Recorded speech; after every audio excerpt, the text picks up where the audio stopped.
increase or decrease. But if your product is inelastic, you are very sensitive to increase in price. Now remember, the appropriate word is sensitive, sensitivity or sensitive. Why? Because in elastic products, look at the picture here. In elastic products, if you increase a small price, you have to pay huge price of small increase in price. But if your product is inelastic, huge increase in price is not going to disturb your quantity. Understand? So that is a managerial aspect of elasticity of demand. Let's talk about this. So what are the factors that affect elasticity of demand? So there are 4 variables or factors. Number 1, availability of close substitute. Number 2, necessity versus luxuries. 3, definition of the market. 4, time horizon. Let's talk about this one by one. So availability of close substitute. Now, think logically. If your product has the substitute, then elasticity will be more or less? More. Why? Because if you increase the price, my customer will shift to my substitutes, like Coca-Cola and Pepsi. Cola and Pepsi. Cola and if Pepsi increase prices, Pepsi quantity demand decrease, but demand for cola increases, even the price remain the same. Why? Because their substitute increase the price. So Pepsi will lose customer and Pepsi customer will buy more cola. So remember, when your product has close substitute, it means your product is elastic, right? Similarly, butter and margarine, right? So when your product has close substitute, it means demand is more elastic. Understand, guys? Well done. But what about eggs? What do you think so? The demand for egg is elastic or inelastic?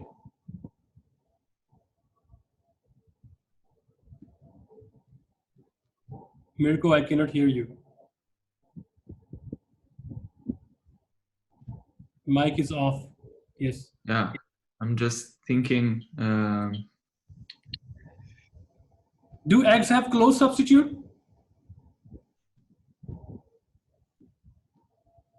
Not about that product. I'm just asking about eggs. Do we have close substitute of eggs?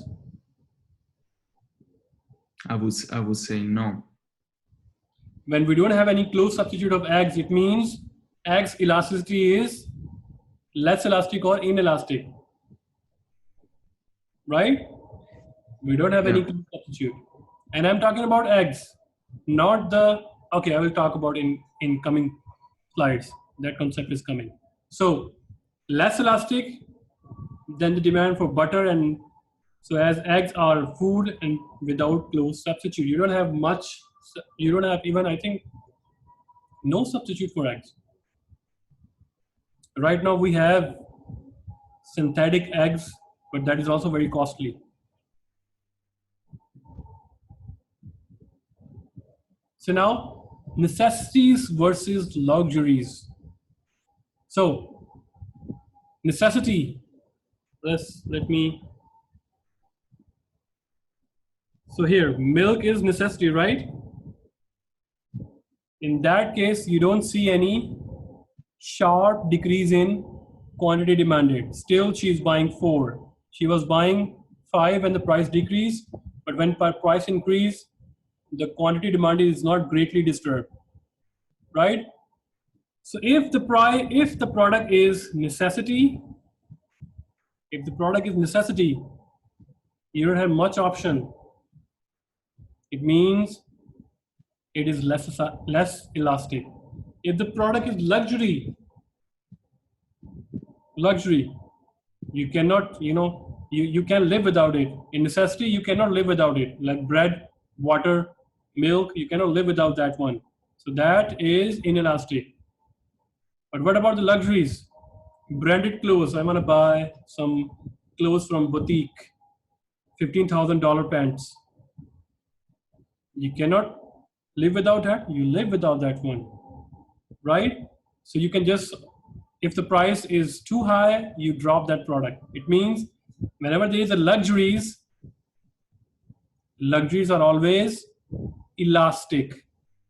Understand? But the concept of luxuries is dependent from person to person. If I say Mercedes for me is luxury, why? Because I have local brands, Suzuki, Toyota, right? My income budget is lower. Then for me, if I want to say that Toyota is luxury or Mercedes is luxury, of course Mercedes is luxury, right? Or if in developing countries or underdeveloped countries, even owning a car is a luxury. They use public transport, right? They use trains. So that person who owns a car is considered so much rich. For that person, car is luxury. But other person who live far away from cities, right? They live in villages, towns. So they need their personal conveyance. So they buy car. So car is not luxury for them, but brand may be luxury. Right? So it depends from person to person. For example, owning Mercedes is not a luxury for Warren Buffett or Bill Gates. Owning Bugatti, customized Bugatti or Ferrari is luxury for him. Both are four-wheel drives, right? But look at the price differences. So it depends from person to person, right? For me, what is necessity? Maybe for other person, it is not necessity. It is luxury. For a car is necessity for Bill Gates. But for me, it is luxury. I don't need a car because I stay home. I don't go often outside. For me, necessity is bike. The car is luxury for me. I have subway here. I have public transport available. I don't need a car. If I own a car, I need to pay a lot of taxes, parking fees, and all this stuff. So this is luxury for me, right? So it depends. So if a product is necessity, it is less elastic because we don't see any much substitute of it. Like we talked about eggs. We don't have any substitute for eggs, so it less elastic. Luxury, like 5-star hotel versus your house stay over there, right? Or fashionable clothes, branded clothes versus normal clothes, right? Doctor versus car. Visiting to a doctor is a necessity. You have a cough, you have a fever. So whatever is the price of the doctor you pay. If doctors increases his fees, he won't see a great decrease in number of patients.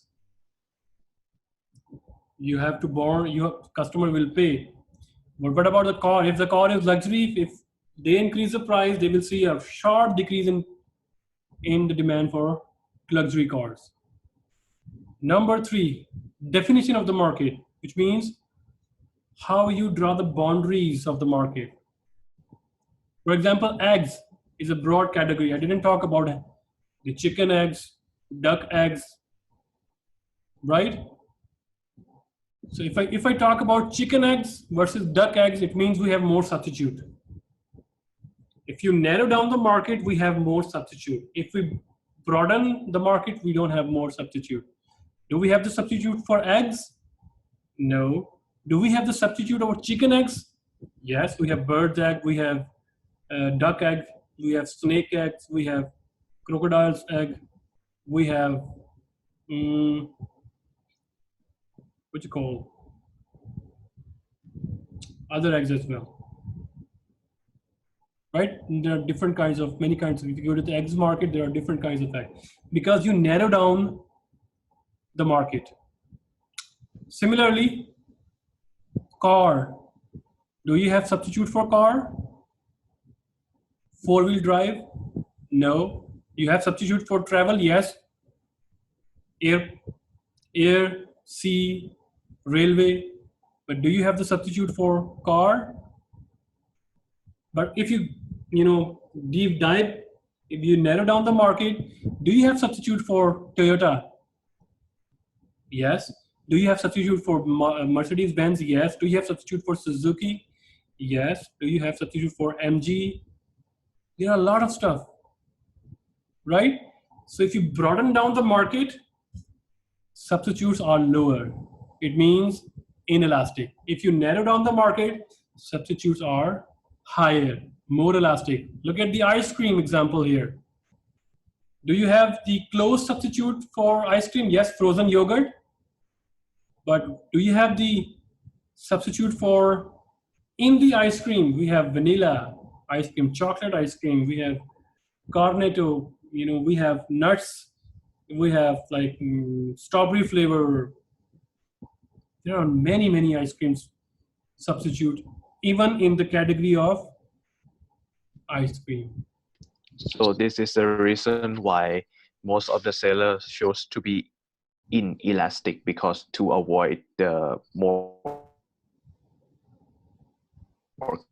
competition, something like that. Yes, but to avoid being substitute. Sometimes this is not in your hand. Sometimes it's not in. You want that your product is inelastic. That is you want, but that depends on market dynamics as well. But I'm giving you the solution. You get my point? If your product is, I get your point, sir. If your product is even not inelastic or inelastic or more elastic or less elastic, then what are the ways you can get to make your business stable or earn more profit? So that's why this chapter is very important for you to learn. First, to understand your product, the category of your product, and then you talk about what should be the price, increase or decrease, how much I can play with the market price. Time horizon. It also depends on long-term horizon or short-term horizon. So tell me, if there is increase in gasoline for 5 days, would you sell your car and go for public transport for 5 days? Okay, you will say that, okay, for 5 days, I can afford the increase, or I will drive less, right? I don't need to sell my car. But if the gasoline prices are increased for 5 years and you cannot afford the gasoline prices, you would sell your car, right? So it means price elasticity of demand also depends on time horizon as well.